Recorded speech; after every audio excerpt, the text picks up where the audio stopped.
Cancer express train चलती है, वो बेसिकली इसीलिए चलती है क्योंकि वहाँ पर इतने कैंसर के पेशेंट्स आ रहे हैं जो कि सिर्फ पेस्टिसाइड के यूज की वजह से। और रीसेंट स्टडी है जहाँ वो बिल्कुल अब जो है वहाँ की जमीन बंजर घोषित हो गई है। आपकी जो मिट्टी है ना सर, वो इतनी कमजोर हो चुकी है कि अब वो केमिकल को ज्यादा दिन बर्दाश्त नहीं कर पाएंगे। जैविक रूप से आप जिस भोजन को तैयार करते हो, खासतौर से सब्जियों को या फलों को, उनकी ड्यूरेशन जो है, उनकी ड्यूरेबिलिटी ज्यादा होती है। किसान भी इस पोजीशन पे आ गया कि उसको अपने खेतों में रसायनों का इतना अत्यधिक प्रयोग करना पड़ रहा है कि वो अपनी जेब पे भी उसके असर डाल रहा है। इसीलिए हम पिछड़े हुए हैं क्योंकि अपनी जो ताकत है हमारे देश की, उसी को हम नहीं समझ पाए। कई देशों में हमारे उत्पादों को नहीं स्वीकारा जाता क्योंकि वो रासायनिक उत्पाद है, रसायनों से भरपूर है। नमस्कार दोस्तों, आज हमारे साथ मौजूद हैं एक खास मेहमान जिनका नाम है हर्षवर्धन त्यागी जी। हर्षवर्धन त्यागी जी गढ़मुक्तेश्वर के पास एक गांव पड़ता है भदस्याना। वहां पर बीते कुछ वर्षों से जैविक खेती कर रहे हैं, बागवानी कर रहे हैं और मधुमक्खी का पालन कर रहे हैं। बाजार में अच्छे लोगों को शुद्ध शहद पहुंचाने की और जैविक उत्पाद पहुंचाने की बहुत अच्छी मुहिम में आगे बढ़ रहे हैं। तो आज जानेंगे कैसे सफर की शुरुआत करी सर ने। सभी साथियों को मेरा नमस्ते। मक्खी पालन, शहद के बिजनेस की तरफ, शहद के व्यवसाय की तरफ थोड़ा मेरा रुझान बढ़ा। मैं उसके बारे में काफ़ी कुछ पढ़ रहा था, सुन रहा था, समझ रहा था। कोविड के टाइम में शुरुआत करी थी इस चीज़ की। उस शहद के व्यवसाय को करने के लिए जब मैंने मधुमक्खी पालन, बी कीपिंग की जब ट्रेनिंग का मैंने प्रोग्राम एक अटेंड किया, तो मैंने वहाँ ये सीखा, ये समझा कि वो इंडस्ट्री खुद बड़ी स्ट्रगल कर रही है और उसका स्ट्रगल करने का पर्पज़ है कि मधुमक्खी पालन जो करते हैं लोग, वो केमिकल फार्मिंग करने वाले लोगों की वजह से बहुत ज़्यादा दुविधा में चल रहे हैं, वो सर्वाइव नहीं कर पाते। जी।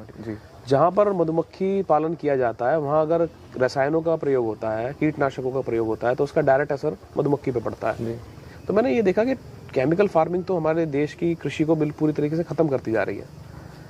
तब मुझे एहसास हुआ कहीं ना कहीं कि हमारा जो खुद का जो हमारा खेती बाड़ी जो है, पैतृक जो चलती है, जो पुरानी हमारी खेती है, हम भी कहीं ना कहीं रसायनों से जुड़े हुए हैं उसमें और केमिकल फार्मिंग कर रहे हैं। तो मुझे ये सोचने का समय मिला उस समय कि यार क्यों ना मैं पहले जो है अपनी फार्मिंग को, अपने जो खेती जो हमारी चली आ रही है, घर से शुरुआत की जाए जी, उसको पहले ठीक करूं। और मधुमक्खी पालन करने का तो मेरा व्यवसाय, मुझे इंटरेस्टेड था ही, मैं उसमें इंटरेस्टेड था ही। तो मैंने सोचा कि पहले साथ में जो है अपनी फार्मिंग को भी सुधारा जाए, खेती को भी ठीक किया जाए। तो उस समय में मैंने जो है अपने यहाँ पर फार्म पर आकर सबसे पहला काम यही किया कि मैंने रसायनों का प्रयोग पूर्ण रूप से बंद कर दिया जी। और मैंने सोचा कि क्योंकि मैं फार्मिंग बैकग्राउंड से नहीं था, हालांकि मेरे दादाजी, मेरे फैमिली वाले जो थे पुराने लोग, वो पुराने समय से खेती बाड़ी करते थे। और जब मुझे इस बात की चेतना जागी कि भाई ये फार्मिंग जो है हम कहीं ना कहीं केमिकल से जुड़े हुए हैं, कुछ जानकारी का अभाव है, तो क्यों ना इसे जो है केमिकल से हटा के ऑर्गेनिक में शिफ्ट किया जाए। तो एक्सपेरिमेंट के तौर पे फिर मैंने जो है शुरुआत की और थोड़े से पैच से लगभग मैं 4 एकड़ में खेती जो है यहाँ पर कर रहा हूँ ऑर्गेनिक। और मैंने उसी समय से ये काम स्टार्ट किया कि मैंने पूर्ण रूप से हर तरह के रसायन को, हर तरह के कीटनाशक को यहाँ बंद कर दिया। अच्छा हर्ष जी, ये बताइए कि जब आपने जैविक खेती की शुरुआत करी, जैसे आपने बताया मधुमक्खी पालन से आपने शुरुआत करी, तो किस किस प्रकार के हर्डल्स आए थे? क्योंकि अक्सर लोगों के सामने समस्या आती है कि लोग बड़े स्केल पे करना स्टार्ट कर देते हैं या फिर छोटे स्केल से भी करते हैं तो उनकी समझ में ही नहीं आता, कोई मार्गदर्शन देने वाला नहीं होता, क्योंकि बाजार में काफी कम ही लोग हैं जो ट्रेनिंग करा रहे हैं। और जो ट्रेनिंग करा रहे हैं वो प्रैक्टिकल तो कुछ और ही होता है, वो केवल बोर्ड पे समझा देते हैं या वीडियोस भेज देते हैं। तो उसमें और जब आपने प्रैक्टिकल तौर पे जब करा तो उसमें कितना डिफरेंस लगा आपको? सर, मधुमक्खी पालन मैंने जो किया मैं उसके बारे में बिल्कुल बताऊंगा, पर पहले मैं बताऊंगा कि मेरे सामने जो कि मैंने सबसे पहले शुरुआत करी फिर जैविक खेती से, बाद में मैं मधुमक्खी पालन पे गया, तो मैं वहीं से शुरू करूंगा कि क्या क्या हडल शुरू हुए। सबसे पहला हडल तो सर सामने मेरे ये था कि जब मैंने रसायनों को छोड़ के जब जैविक खेती की तरफ में आया, तो जितने भी लोग जो खेती से जुड़े हुए थे, देहात के थे चाहे शहर के थे, उन सब के लिए मैं एक हंसी का पात्र था। पात्र हंसी का इसलिए था कि सब लोगों को ये लगता है कि बिना रसायनों की तो खेती संभव ही नहीं है। और दूसरा पात्र में हंसी का इसलिए भी बना कि लोगों को लगता है कि पढ़ा लिखा एक बच्चा जो है वो क्या खेती बाड़ी कर लेगा, उसे खेती का ज्ञान ही नहीं है, खेती बाड़ी उसके मतलब का काम ही नहीं है, उसे करना भी नहीं चाहिए। एक मिथ बना हुआ है हमारे समाज में। तो कहीं ना कहीं वो भी मेरे लिए एक हड़ल था कि मैं, या फिर लोग ये भी कहते हैं कि खेती बाड़ी तो बेकार काम है, तुम शहरों में नौकरी करो, बिल्कुल। तो सोच तो थी बिजनेस करने की, खेती से जुड़े हुए, जैसे मैंने बताया कि मैं मधुमक्खी पालन से शुरू करना चाहता था, पर सीखते सीखते आया कि भाई शुरुआत जैविक खेती से भी की जाए, क्योंकि मेरे पास एक पैतृक जमीन है, तो मैं उसको जो है पहले जैविक खेती भी करूं प्लस मधुमक्खी पालन भी करूं, उसका एक पार्ट है, ये दोनों एक साथ चलती हैं। तो मैं जब इस चीज़ को शुरू करने लगा तो मैंने देखा कि मैं बाहर की क्या बात करूं, खुद के स्वयं के रिश्तेदार, घर परिवार के लोग ही इस बात को सपोर्ट नहीं कर रहे थे कि भाई क्या करने चल रहा है ये। उनका कहना था कि ज़मीन को बिल्कुल ख़राब कर देगा, बहुत सारी चीज़ें सुनने को मिली। लेकिन कुछ शायद अंदर से ये चीज़ थी कि जितना मुझे लोग दबाते गए मैं उतना ज़्यादा इस चीज़ के ऊपर फोकस करता गया कि नहीं, अब मुझे ये करना है। और उसके लिए फिर सबसे पहला काम मैंने ये किया, रसायनों को बंद किया। 6 महीना सिर्फ इस चीज़ में लगाया कि सीखूं। पहले कोई भी काम करना है तो पहले सीखना है। मधुमक्खी पालन की ट्रेनिंग कर चुका था, जैविक खेती की मैंने जगह जगह ट्रेनिंग की। जो हमारे बहुत अच्छे जैविक किसान हैं, पूरे हिंदुस्तान में बहुत लोग जैविक खेती कर रहे हैं। हालांकि उनका रेशियो कंपैरिजन केमिकल के मुकाबले बहुत कम है, लेकिन बहुत लोग हैं जो बड़ी मेहनत कर रहे हैं इस क्षेत्र में। मैं उन सबसे मिला। क्रांति आ चुकी है जी बिल्कुल। मैं बहुत लोगों से मिला। एमपी में मैंने बहुत ट्रैवल किया, महाराष्ट्र में ट्रैवल किया, गुजरात में ट्रैवल किया, राजस्थान में ट्रैवल किया, जहां पर भी मुझे लोग दिखे। हरियाणा में, पंजाब में भी लोग ऐसा काम कर रहे हैं। और ये हमारे दर्शकों को भी जानना चाहिए कि अगर वो जैविक खेती करना चाहते हैं या डेयरी फार्मिंग, देसी गाय का गौपालन करना चाहते हैं, तो सबसे पहले एक रिसर्च करें। जी बिल्कुल। पहले खुद को टटोलें, देखें आसपास के और किसान क्या कर रहे हैं, उनसे सीख लें, उनके अनुभव से। बिल्कुल। तो मैंने वही काम किया। बस केवल मैंने शुरुआत 2020 में जब मार्च से शुरू करना इसे चाहा, तो सबसे पहला काम सिर्फ यही किया था कि केमिकल बंद किया। 6 महीने लोगों के पास गया, संपर्क में गया, उनके सीखा, समझा। और उसके बाद फिर मैंने अपने उस अनुभव से जो मैं सीख पाया लोगों से, उनके जो मुझे ज्ञान मिला, उसके थ्रू मैंने जो है यहाँ पर ऑर्गेनिक प्रैक्टिसेस शुरू की। जिसमें कि फिर मैंने सबसे पहले तो है मल्टी क्रॉपिंग करना शुरू किया। सिंगल फसल प्रणाली का हमारे यहाँ पे चलन है। सिर्फ एक ही तरह की फसल लोग उगाना पसंद करते हैं। उससे अलग हटके मल्टी क्रॉपिंग के मॉडल पे आए। बायोडाइवर्सिटी को बढ़ाने का मैंने विचार बनाया कि भाई यहाँ पर जितने ज़्यादा से ज़्यादा जैव विविधता हो, जैविक खेती का एक सबसे बड़ा आधार है वो, उस पर मैंने काम किया। अपने खेत के लिए जो हमें फर्टिलाइज़र तैयार करना है, जो भी हमें खाद तैयार करनी है, वो स्वयं तैयार करने का जो वो था, वो उस तरफ दिशा में मैंने काम किया।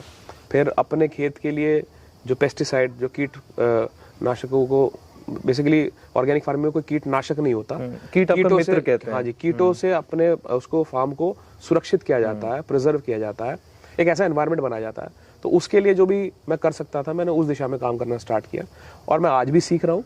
सीखते सीखते मैंने जो मेरी जर्नी है वो आज यहाँ पर पहुँच चुकी है कि मेरे साथ अब कुछ किसान भी जुड़े हुए हैं जो हमारे साथ मिलके ऑर्गेनिक फार्मिंग करते हैं, जैविक खेती करते हैं। वो और हम मिलके कुछ उपभोक्ताओं तक भी पहुंचे हैं, जो उपभोक्ता डायरेक्ट हमसे हमारा सामान परचेज करते हैं।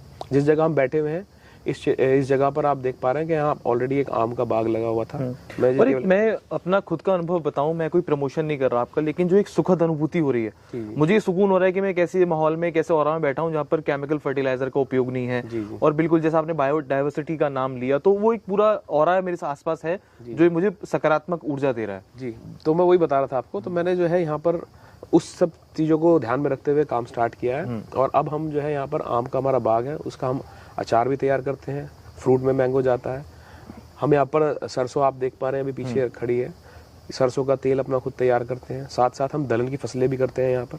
और इसके अलावा मैंने मधुमक्खी पालन किया हुआ है, तो अपना खुद का हम शहद तैयार करते हैं। जी, तो 4-5 आइटम्स मेरे पास हैं। कुछ किसान मेरे साथ जुड़े हुए हैं जो कि गेहूँ, गन्ना और धान करते हैं, तो वो भी, उसकी भी आपूर्ति हम अपने उपभोक्ताओं तक करते हैं। मेरे साथ और जुड़े हुए हैं जो कुछ और चीजें करते हैं। जी, तो कुल मिला के इस तरह से हमने एक इस तरह का एनवायरनमेंट आज की डेट में बनाया है कि हम नेटवर्क क्रिएट हो रहा है। जी बिल्कुल। और उसी को हम आगे धीरे धीरे और ले जा रहे हैं, अपने साथ और लोगों को जोड़ रहे हैं। जितने भी जैविक किसान हैं जो जैविक खेती सच में कर रहे हैं, देखिए आज मैं आपको बता दूं, जैविक खेती भ्रमित भी कर रही है लोग। बहुत सारे लोग जैविक खेती के नाम पर, एक शब्द है ऑर्गेनिक, उसी को लेकर लोग एक मिसकंसेप्शन बन गया, तो वो मिसकंसेप्शन में लोग फंस भी रहे हैं। उनको जैविक खेती के नाम पर लोग जो है उनके साथ छल कपट कर रहे हैं, उनको उनका एक तरह से शोषण कर रहे हैं। लेकिन मेरा मानना यह है कि अगर आप जैविक खेती कर रहे हैं तो सबसे पहली चीज आपको ये करनी चाहिए कि जो आपके उपभोक्ता हैं उनको आपको ऐसा एनवायरनमेंट देना चाहिए कि वो आपके खेत तक भी आए और देखें कि भाई आप सच में जैविक खेती करते हैं नहीं करते हैं। तो हमने इस तरह के मॉडल पे काम कर रखा है कि हम अपने सभी उपभोक्ताओं को टाइम टू टाइम अपने फार्म पर हम विजिट कराते हैं, उनको अपने साथ बुलाते हैं, दिखाते हैं किस तरीके से हम यहाँ खेती कर रहे हैं और हमारी खेती एक्चुअल में जैविक क्यों है। देखिए, आपके आज के समय में अगर आप कहें कि जैविक खेती सर्टिफिकेट्स के बेस पे होती हो तो वो बहुत आसान है। कोई भी आदमी आज के डेट में पैसा खर्च करके सर्टिफिकेट ऑब्टेन कर लेता है और उसके बाद उस सर्टिफिकेट का मिसयूज करके लोगों को वही जहर वाले पदार्थ खिला रहा है। जी, और उसकी कीमत भी ज्यादा ले रहे हैं। तो हम जो है थोड़ा सा उससे अलग हटके काम कर रहे हैं। हम अपना जो भी ऑर्गेनिक जिस भी तरीके से कर रहे हैं उसको बिल्कुल ट्रांसपेरेंसी के साथ करते हैं जी। हमने अपना एक यूट्यूब चैनल बनाया हुआ है, समय समय पर जो भी गतिविधियां हम यहाँ करते हैं वो हम वीडियो के माध्यम से या अपने पिक्चर्स के माध्यम से अपलोड करते रहते हैं। ट्रांसपेरेंसी बिल्कुल तभी ट्रांसपेरेंसी के कस्टमर आपसे कनेक्ट रहता है लंबे और टाइम तक। हम अपने सारे उपभोक्ताओं को ये ऑप्शन देते हैं। टाइम पे हम वीकली तो नहीं कर पा रहे लेकिन आने वाले टाइम पे वीकली भी करेंगे, लेकिन अभी मंथली हम एक फार्म विजिट रखते हैं अपने कस्टमर्स की, अपने उपभोक्ताओं की, और वो यहाँ पर आते हैं फार्म वो एग्री टूरिज्म को भी बढ़ावा दे रहा है। बिल्कुल कुछ उस तरीके से जी। और उनको थोड़ा एजुकेशन भी मिलती है कि ऑर्गेनिक फार्मिंग कैसे होती है, उनके बच्चों को एक अच्छा माहौल मिलता है, वो आते रहते हैं फार्म पर पूरी तरीके से समझते हैं, देखते हैं, उन्हें बड़ा अच्छा अनुभव होता है, जैसे आपने कहा बड़ा आपको अनुभव अच्छा हुआ। अच्छा, एक चीज और, जैसे कि आपने बताया कि अभी आपको ज्यादा समय नहीं हुआ है, आप खुद अभी सीख रहे हैं और अभी कुछ ही दिन हुए हैं, आपको कुछ ही वर्ष हुए हैं ऑर्गेनिक फार्मिंग से जुड़े हुए, लेकिन जो आपके प्रोडक्ट्स हैं, जो आपके खेतों से निकलने वाले ऑर्गेनिक प्रोडक्ट्स हैं, जब वो कस्टमर तक जाते हैं, कस्टमर की थाली तक जाते हैं, तो उसका फीडबैक कैसा रहता है, उसका रिवर्ट कैसा आता है कि हर जी वो मतलब अपना फीडबैक कैसा देते हैं आपको? सर फीडबैक मैं आपको बताऊं, जब आप ऑर्गेनिक प्रोडक्ट खाना कंज्यूम करना स्टार्ट करते हैं तो इंस्टेंट तो देखिए फूड में आपको डिफरेंस नहीं नजर आएगा। अगर आप 10 दिन लगातार वेजिटेरियन खाना खा रहे हैं और उस वेजिटेरियन खाने में आप एक दिन कुछ अच्छा खा लेते हैं तो थोड़ा बहुत डिफरेंस महसूस होगा, लेकिन ज़्यादा नहीं होगा। लेकिन अगर आप रेगुलर बेसिस पे ऑर्गेनिक फूड आइटम्स कंज्यूम करते हैं तो आप देखेंगे आपकी बॉडी के अंदर ये आपको खुद अनुभव होगा कि कुछ डिफरेंस आया है, आपके अंदर एक अलग सी ऊर्जा दिखाई देगी, आपके अंदर जो है एक अलग तरह का उत्साह नजर आएगा। तो वो उत्साह लोगों ने महसूस किया जब उन्होंने ऑर्गेनिक पे स्विच किया, हमारे साथ जुड़े, और उन्होंने वही अनुभव अपने हमारे साथ साझा किए कि नहीं हमें जेन्युइनली लगता है कि हाँ जो आप कर रहे हैं खेती उसमें फ़र्क है। और मैं इसकी शुरुआत आपको बताऊँ अपने मेरे खुद के घर से थी। सबसे पहली फसल मैंने जो थी जब ऑर्गेनिक की थी तो वो जो पहली मैंने सब्जियां लगाई थी अपने ऑर्गेनिक अपने घर के लिए लगाई थी, जब मैं उनको अपने घर लेके गया और मैंने अपने घर पे कंज्यूम करी तो मेरे परिवार वालों ने बोला कि भाई इसमें तो कुछ अलग ही बात महसूस हुई। तो मैंने उनको तब ये बात कही, मैं कहा देखो यही फर्क है ऑर्गेनिक का और इनऑर्गेनिक का। क्या आपने वो बात बोल दी? जी, क्या आपको खुद महसूस हुआ है कि फ्रेश है या कुछ अलग है। दूसरा ड्यूरेबिलिटी ज्यादा होती है ऑर्गेनिक प्रोडक्ट की, जो केमिकल या रसायनों से तैयार करा गया भोजन होता है उसकी ड्यूरेबिलिटी कम होती है। अच्छा। स्पेशली सब्जियों में, फलों में वो ज्यादा लास्ट नहीं करती। लेकिन जो जैविक रूप से आप जिस भोजन को तैयार करते हो, खासतौर से सब्जियों को या फलों को, उनकी ड्यूरेशन जो है, उनकी ड्यूरेबिलिटी ज्यादा होती है, वो ज्यादा लंबे समय तक फ्रेश रहते हैं और उनमें जो है किसी भी तरह का खराब या गलन होने का जो चांस होता है, संभावना होती है, वो कम हो जाती है।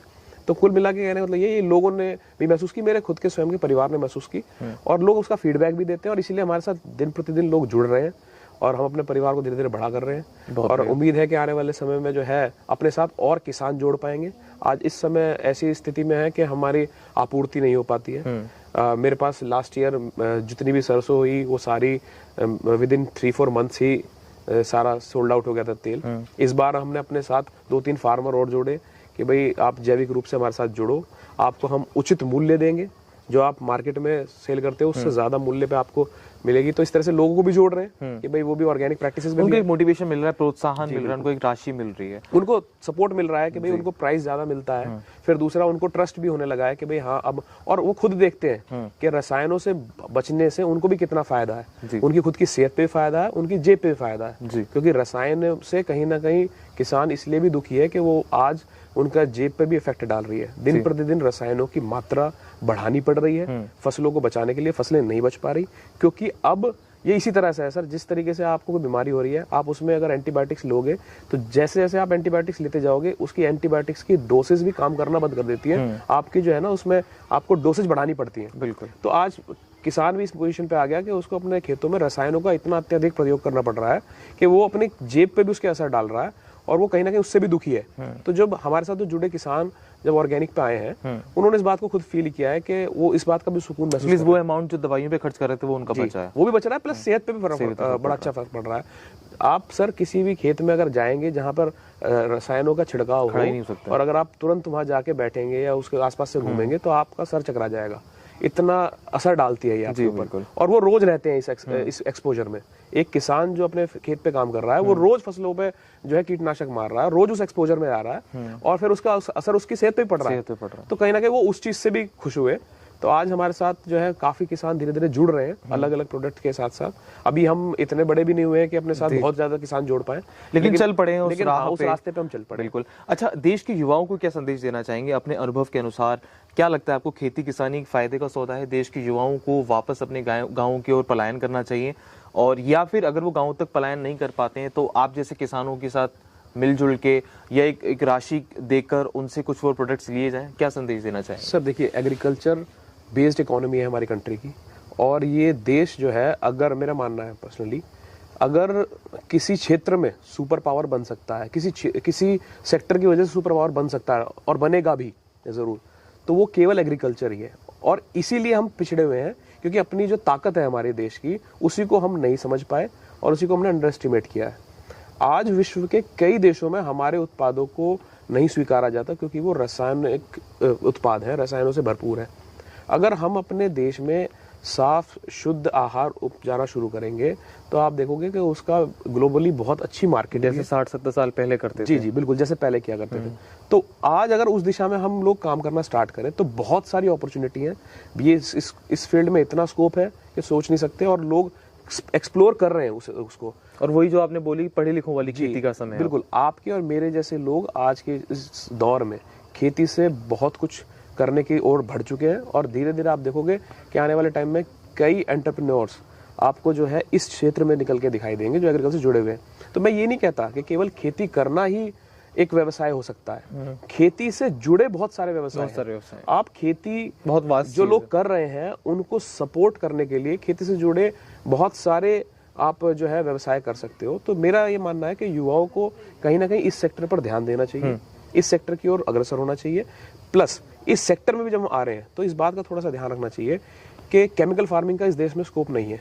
आने वाले 5 से 10 साल में आप देखोगे केमिकल इस देश से अपने आप खत्म हो जाएगा। अभी किसान नहीं खत्म कर रहे हैं, लोगों की चेतना जागृत हो रही है। चेतना के अलावा सर वो मजबूर हो जाएंगे।